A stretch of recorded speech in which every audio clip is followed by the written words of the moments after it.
La violencia años 1950 contada por sus víctimas es un libro que pretende responder con respecto a lo que fue la violencia de los años 1950 en Colombia, o sea, la violencia entre conservadores y liberales, a tres preguntas básicas. En primer lugar, ¿cómo se repararon las víctimas y los daños que causó esa violencia? En segundo lugar, ¿cómo se identificaron los responsables y qué tipo de sanciones se establecieron? Y en tercer lugar, ¿cómo se elaboró en Colombia lo sucedido durante aquella época? Estas tres preguntas son muy importantes porque hoy en día estamos exactamente frente al mismo problema después de las negociaciones con las FARC en el 2016. La reparación de las víctimas que ha ido andando, hoy en día las víctimas son protagonistas principales en estos procesos de paz, en aquella época no. Están dando un proceso de responsabilidades por lo sucedido con la famosa JEP, Jurisdicción Especial para la Paz, y está en marcha la Comisión de la Verdad, la que está organizada por el padre Francisco de Rú.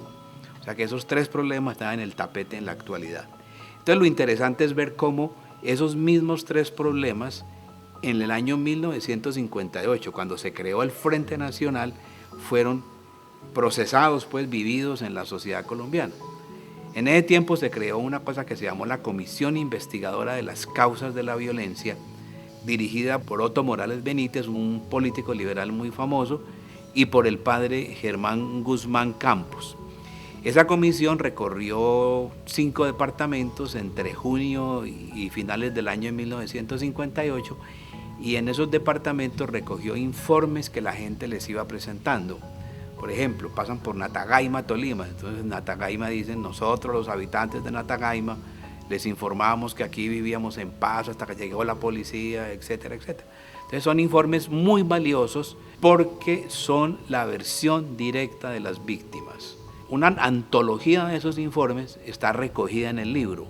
Más o menos la mitad del libro es una antología de esos informes. La primera parte es la contextualización de esa comisión investigadora. Y esa es un poco la virtud del libro y la actualidad, porque nos pone a pensar qué ocurrió en esta época para que pensemos un poco lo que está ocurriendo en la época actual. Bueno, en esa época también hubo otra comisión a la que hago mención allí, que se llama la Comisión Especial de Rehabilitación, que tuvo una duración un poco más larga, y había un gran ambiente de impunidad frente a lo que había sucedido. El Frente Nacional fue un pacto de impunidad, una especie de amnistía implícita frente a los responsables de la violencia liberal conservadora de los 50. Y ese pacto del Frente Nacional fue transgredido 2 veces. En primer lugar, en un juicio que se le hizo a Rojas Pinilla, que terminó convertido en un juicio de responsabilidades con respecto a la violencia.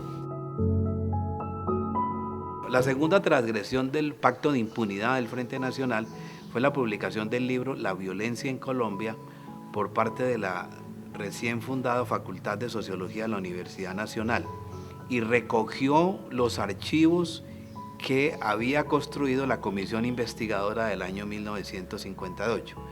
La publicación de ese libro fue un gran escándalo en Colombia porque revelaba de manera minuciosa, departamento por departamento, municipio por municipio, vereda por vereda, lo que había sucedido con todo el detalle que se pueda imaginar. Los archivos a partir de los cuales se hizo ese libro, durante mucho tiempo no se supo qué se habían hecho. Supuestamente que estaban perdidos, que estaban en poder de Germán Guzmán Campos. Y en compañía pues del profesor Luis Carlos Castillo y de Francisco Ramírez lo logramos recuperar.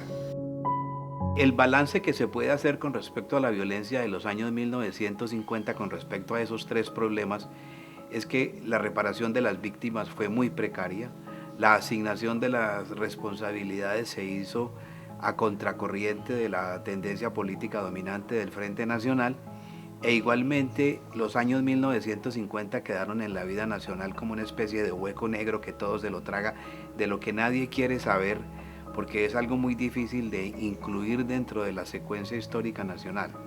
Entonces la pregunta que el libro deja pendiente es hasta qué punto la precaria forma como se resolvió la violencia de los años 1950 en el marco de esos tres problemas ha sido una de las claves fundamentales que ha permitido que la violencia se repita y que estemos en este momento a las puertas de un tercer gran ciclo de violencia, como estamos viendo después de las negociaciones del 2016.